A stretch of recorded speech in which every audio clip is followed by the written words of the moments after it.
భారీ వర్షాల నేపథ్యంలో తెలంగాణకు అవసరమైన సహాయాన్ని అందిస్తామన్న ప్రధానమంత్రి. వర్షాలు, వరదలపై సీఎం రేవంత్ రెడ్డితో ఫోన్లో సంభాషించిన నరేంద్ర మోదీ. రాష్ట్రంలోని పరిస్థితులపై ఆరా తీసిన హోంమంత్రి అమిత్ షా. 9 ఎన్డీఆర్ఎఫ్ బృందాలను రాష్ట్రానికి పంపిస్తున్నట్టు వెల్లడి. వచ్చే 24 గంటల్లో 12 జిల్లాల్లో భారీ వర్షాలు ఉంటాయన్న వాతావరణ శాఖ. గడిచిన 24 గంటల్లో కామారెడ్డిలో 26.4 సెంటీమీటర్ల వర్షపాతం నమోదు. ఖమ్మం జిల్లాలో వర్షాల బీభత్సం. జలమయంలో 110 గ్రామాలు. వరదల్లో చిక్కుకున్న బాధితులను రక్షించేందుకు ఖమ్మం జిల్లాకు హెలికాప్టర్ తప్పిస్తున్నట్టు ఉప ముఖ్యమంత్రి భట్టి విక్రమార్క వెల్లడి. వర్షాలపై నిరంతరాయంగా పర్యవేక్షిస్తున్న సీఎం రేవంత్ రెడ్డి. ప్రజలందరూ అప్రమత్తంగా ఉండాలని సూచన. వరద ప్రభావిత ప్రాంతాల్లో పర్యటిస్తున్న మంత్రులు.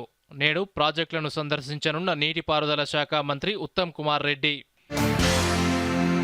వర్షాల నేపథ్యంలో నేడు రాష్ట్రంలో విద్యాసంస్థలకు సెలవు. అవసరమైతే తప్ప బయటకు రావద్దని ప్రజలకు అధికారుల సూచన. ఆంధ్రప్రదేశ్లోనూ కొనసాగుతున్న వరద బీభత్సం. ఆంధ్ర, తెలంగాణల మధ్య నిలిచిపోయిన రాకపోకలు.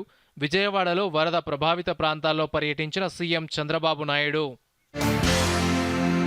నేడు జరగాల్సిన జేఎన్టీయూ పరీక్షలు వాయిదా. 5వ తేదీకి వాయిదా వేసిన జేఎన్టీయూ నేడు ఉస్మానియా పరిధిలోని కాలేజీలకు సెలవు. మహబూబాబాద్ జిల్లా అధికారులతో సమీక్ష నిర్వహించిన మంత్రి సీతక్క. వర్షాల కారణంగా ప్రజలకు ఇబ్బంది కలగకుండా అప్రమత్తంగా ఉండాలని సూచన. హైదరాబాద్ హుస్సేన్ సాగర్లోకి భారీగా వరద నీరు. 4 గేట్లు ఎత్తి దిగువకు నీటిని విడుదల చేసిన అధికారులు. మధ్యతరగతి కోసం Vande Bharat sleeper rail prototype మోడల్ను ఆవిష్కరించిన రైల్వే మంత్రి అశ్విని వైష్ణవ్.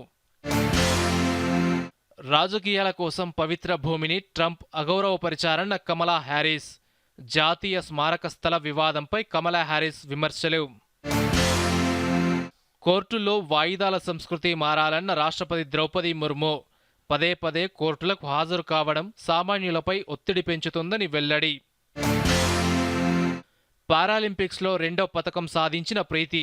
200 మీటర్ల రేసులోనూ కాంస్యం. ఇప్పటి వరకు పారాలింపిక్స్లో 7 పతకాలు సాధించిన భారత్.